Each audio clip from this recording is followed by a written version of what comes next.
ওকে দিয়ে আসি, পড়ে যাবে। হ্যালো এভরিওয়ান, আমার নতুন একটা ব্লগে সকলকে অনেক স্বাগত। সবাই কেমন আছো? আশা করছি যে সবাই খুব ভালো আছো, আর আমরাও বেশ ভালো আছি। তো এখন যাচ্ছি আমার দেওরকে আইব্রো ভাত খাওয়াতে কলকাতা রাজবাড়িতে। তো চলো ব্লগটা প্রথম থেকে শেষ অবধি তোমরা দেখতে থাকো। তো আমরা যাচ্ছি, আর আমাদের পিছন দিকেই আসছে আমার দেওর শাশুড়িকে নিয়ে। আর যেই দেওরকে আইব্রো ভাত খাওয়াতে নিয়ে যাচ্ছে আমার কাকার ছেলে, তো তাই জন্যই তাকে আইব্রো ভাত খাওয়াতে নিয়ে যাচ্ছে। অ্যাকচুয়ালি ঘরেই খাওয়ানোর ইচ্ছে ছিল, কিন্তু কিছু কারণবশত প্ল্যানটা চেঞ্জ করে আমরা ওকে বাইরেই নিয়ে যাচ্ছি খাওয়াতে। তো চলো দেখতে থাকো। তো অ্যাজ ইউজুয়াল, তো উনি তো ঘুমিয়ে পড়েইছে আমাদের ছোট্ট পুচকি। তো ও যখনই যেখানেই যাক না কেন, বাইক এখন তো স্নান টান করেই খাওয়া দাওয়া করে বেরিয়েছে বলে ও ঘুম পেয়েই গেছে, কিন্তু এমনিতেও যেখানেই যাক না কেন আমার বেশিরভাগ ভিডিওতেই তোমরা দেখতে পাবে ও বাইকে চাপলে ঘুমিয়েই থাকে। তো চলো ফাইনালি দেখো আমরা কথা বলতে বলতে দেখো এসেই গেছি। আর ও দেখো র্যাপিডো করে ও আগে এসেছে, তো এসে দাঁড়িয়েই রয়েছে। আর হ্যাঁ, এই পাঞ্জাবিটাই ওকে আমি দিয়েছিলাম আইব্রো ভাত খাওয়াবো বলে। তো ওকে বলেছিলাম যে পাঞ্জাবিটা পরেই আসার জন্য। তো খুব সুন্দর লাগছিল, পুরো বরের মতনই দেখতে লাগছিল। তো যাই হোক, আমরা দেখো ফাইনালি এসে গেছি। কাকাই কি বললো? হ্যাঁ, কাকাই কোনটা? কাকাই কোনটা গো? কাকাই কোনটা? হ্যাঁ, বুঝতে পারছি। ঠিক আছে, তারপরে মহাবোজ থালি খাবে। ঠিক আছে, হ্যাঁ ঠিক আছে। ওই যে আমাদের গ্রুম বসে আছে লাল পাঞ্জাবি পরে। ঠিক আছে, তো এই যে আমাদের স্পেশাল অতিথিকে বরণ করে তোলা হচ্ছে, অ্যাকচুয়ালি আমরা করছি না। তো এই কলকাতা রাজবাড়িতে এর আগেও আমরা এসেছিলাম আমাদের অ্যানিভার্সারি সেলিব্রেশন করতে। তো যাই হোক, তো এখানে প্রতিটা গেস্টদেরই এমনকি আমাদেরও অবধি বরণ করেই এখানে এন্ট্রি দেওয়া হয়। তো এই জিনিসটা আমার খুবই ভালো লাগে। এটা রেস্টুরেন্ট বলতে পারো, কিন্তু এটা একটু অন্যরকম টাইপের। তো আমার কলকাতা রাজবাড়ির ব্লগ যারা দেখোনি তারা দেখতে পারবে, ওখানে সমস্ত কিছু ডিটেলস দেওয়া ছিল। ওয়েলকাম তো যাই আওয়ার হোক, গ্রুম। এখানে আর এত কিছু বলছি না, যেহেতু এটা আমার দেওরের আইব্রোভাত ব্লগ, তো তোমাদের সঙ্গে শেয়ার করছি। তো এখন ও আসলো, তারপরে এই যে উনি তো আবার ঘুমিয়ে পড়েছে। তো উনি ঘুমিয়ে পড়েছে, আমি এবার ওকে নিয়েই আসলাম। তো একদিকে খুবই ভালো হয়েছে, আর এখানে ও একদম আরামসেই এসি চলছিল, আর তার উপর একদম গদি পাতা ছিল, তো সেখানেই ওকে আমরা শুইয়ে দিয়েছিলাম। খুব ভালোই হয়েছিল যে ও ঘুমিয়ে পড়েছিল, কারণ এসে অ্যাকচুয়ালি অনেকক্ষণ আমাদের ওয়েট করতে হয়েছিল। তো তার কারণের জন্য কিছুটা জেগেছিল, তারপর একটু খেয়ে দিয়ে ঘুমিয়ে পড়েছে। তো ফাইনালি তো খেতে বসে গেছি আমরা, মানে আস্তে আস্তে এবার ওরা দিচ্ছে, সার্ভ করছে। খুবই লেট হয়ে গিয়েছিল, প্রায় বিকেলই হয়ে এসেছিল। তো কি আর করা যাবে এত ভিড়ের কারণে। তো চলো দেখো।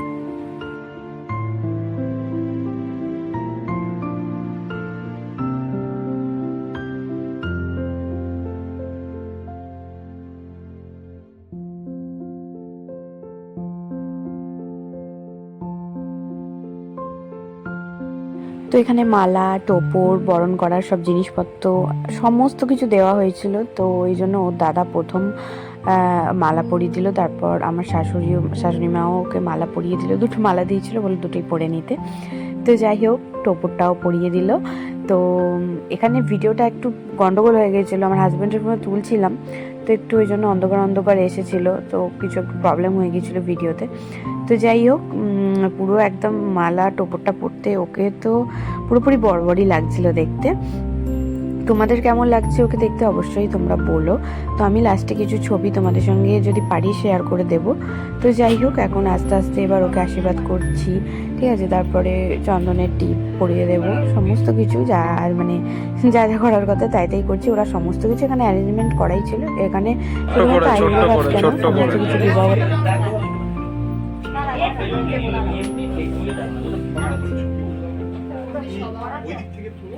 আমাদের সবার আসবে না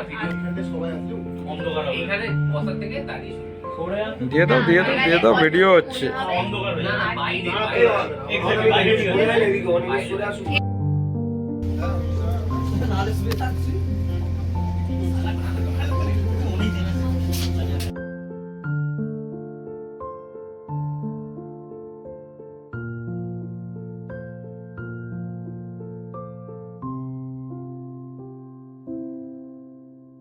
যাই হোক, আমরা তিনজনে প্রত্যেকেই একে একে করে ওকে আশীর্বাদ করে নিচ্ছি, বরণ করে নিচ্ছি।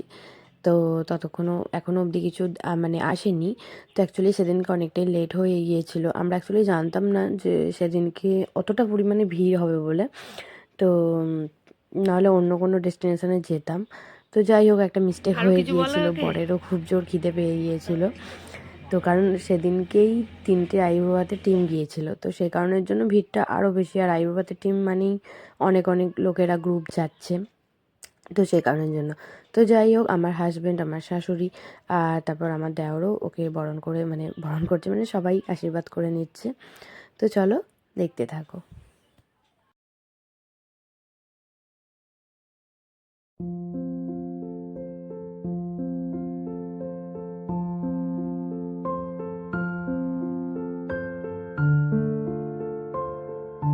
তো যাই হোক, যেতেই স্টার্টারে যেটা ছিল ফিশ ফ্রাই ছিল, গন্ধরাজ চিকেন ছিল, আর তার সাথে কাসুন্দি ছিল, আর একটু পরেই দেবে ম্যাঙ্গো লস্যি। ওটা মানে গেলেই ওয়েলকাম ড্রিঙ্কস বলতে পারো। যাই হোক, তো সবার প্রথমে আমরা ওকেই বলেছিলাম দিয়ে দিতে, তো দিয়ে দিয়েছিল। আর লাস্টের দিকে বেশ ফাঁকাফাঁকি হয়ে গেছিলো। আর একজন ওই উল্টো দিকে দেখছেন বসেই রয়েছে আছে। তো যাই হোক, গন্ধরাজ চিকেনটা কিন্তু খুবই ভালো ছিল খেতে। তো জানি না যে যাকে খাওয়াতে নিয়ে গেছি তার কতটা ভালো লাগলো, তো অবশ্যই তার ভালো লাগবে। তো চলো, তারপর মেন কোর্স দিচ্ছে, এক একটা করে দিয়ে দিক, তারপর তোমাদেরকে দেখাচ্ছি যে কী কী ছিল আইটেমে। অনেক কিছু ছিল।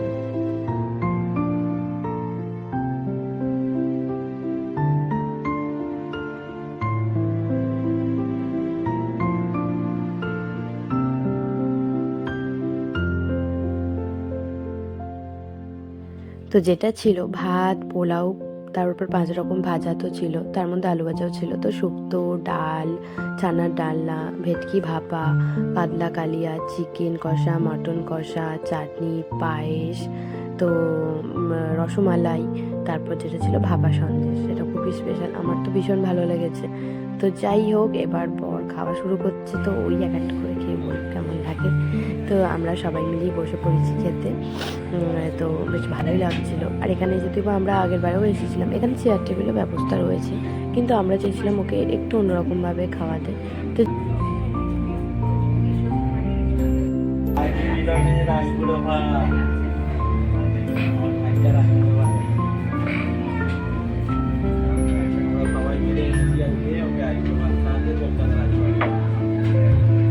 তো আমার মেয়ে তো ওদিকে ঘুমাচ্ছে, তো আমি একটু চিন্তাই ছিলাম যে ওটা পড়বে কিনা। তো যেই ভাবা, তো লাস্টের দিকে ওঠে একটা বাচ্চা ছিল, তো সে এমন আওয়াজ করেছে, আমার মেয়ে উঠেই পড়েছিল। তো উঠে পড়তে ওকে নিয়ে আমাকে লাস্টে খেতে একটু হিমঝিম খেয়ে যেতে হয়েছিল। ওকে কোলে নিয়েই আমাকে খেতে হয়েছে, যেটা প্রতিবারেতেই হয়, তো মানে যেখানে গেলে। তো যাই হোক, লাস্টেও পান মশলাও কি সুন্দর সাজিয়ে গুছিয়ে দিয়ে গেছিলো, সেটাও তোমাদের সঙ্গে শেয়ার করলাম। তো ব্লগটা কেমন লাগলো অবশ্যই বলো, আর আমাদের নতুন বরকে কেমন লাগছে অবশ্যই জানিও। তো আমরা আশা করবো ওর আগামী দিন খুব খুব খুব ভালো কাটুক, ভালোভাবে ওর বিয়ে হোক, নতুন বউ আসুক। তো যাই হোক, চলো, সুখে থাকুক, খুব ভালো থাকুক। তো আমাদের বরকে কেমন লাগছে তোমরা কিন্তু অবশ্যই কমেন্ট করে বলো। তো কিছু ফটো বলেছিলাম তোমাদের সঙ্গে শেয়ার করে দেবো, তো সেগুলোই শেয়ার করে দিচ্ছি। তো আজকের মতো ভিডিওটা এখানেই আমি শেষ করছি। তো tata, bye bye, love you all.